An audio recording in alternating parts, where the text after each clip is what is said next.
আজকে দুপুরের মেনুতে ছিল এগ কারি বা ডিম কষা। তো ডিম কষা এগ কারি আমি কীভাবে বানাই তোমাদেরকে শেয়ার করছি। তো প্রথমে যেমন করে ডিম সেদ্ধ করে নেয় ওইভাবে ডিমগুলোকে সেদ্ধ করে নিলাম।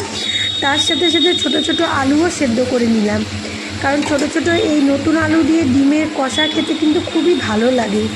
তো ডিম আর আলুকে একসাথে সিদ্ধ করে নিয়ে তারপরে লাল লাল করে ডিমগুলোকে ভাজলাম। ভাজা করার পর আলুগুলোকে ছেড়ে দিলাম সাদা জিরা ফোড়ন দিয়ে। তারপরে সে আলুর মধ্যে আমি ডিমগুলা, সেই ভাজা ডিমগুলোকেও দিয়ে দিলাম, দিয়ে একটু নাড়াচাড়া করে ওপর দিয়ে আমি 7-8টা, এখানে দেখো আমি পেঁয়াজ, গোটা গোটা পেঁয়াজ দিয়েছি। মানে এইভাবে যদি তোমরা ডিমের কষা করো গোটা গোটা পেঁয়াজ দিয়ে, তাহলে কিন্তু খেতে বেশ মজা লাগে।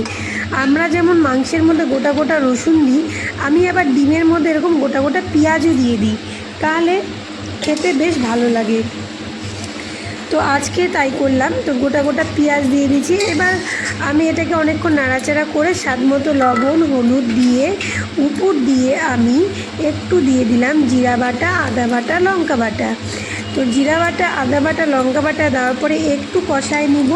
তারপরে উপর দিয়ে আমি দিয়ে দিব একটু পেঁয়াজ বাটা, আর তার উপর দিয়ে দিব একটু কাঁচা পেঁয়াজ কুচায়, মানে পেঁয়াজ কুচানো দিয়ে তারপরে একটু নাড়াচাড়া করার পর যখন মশলাটা কষা কষা হয়ে যাবে, তখন আমি ওপর দিয়ে মিক্সির বাটির 1 বাটি মাপে জল দিয়ে দিব।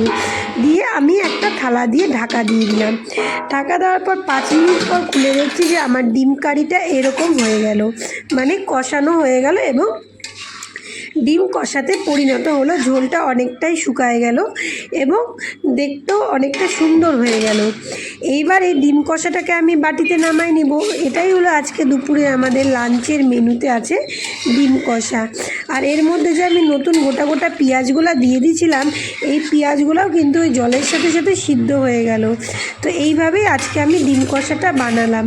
তোমাদের যদি রেসিপিটা ভালো লাগে তোমরাও ট্রাই করতে পারো, দেখবে বেশ ভালো লাগে খেতে। আর একটা কথা বলবো, আমার আইডিতে সবসময় তোমরা লক্ষ্য করবে আমি কিন্তু প্রায় প্রত্যেক দিনই একটা করে ব্লগ ভিডিও দিই, এবং সেটা বিভিন্ন রকমের ব্লগ ভিডিও হয়, কখনো রান্নার, কখনো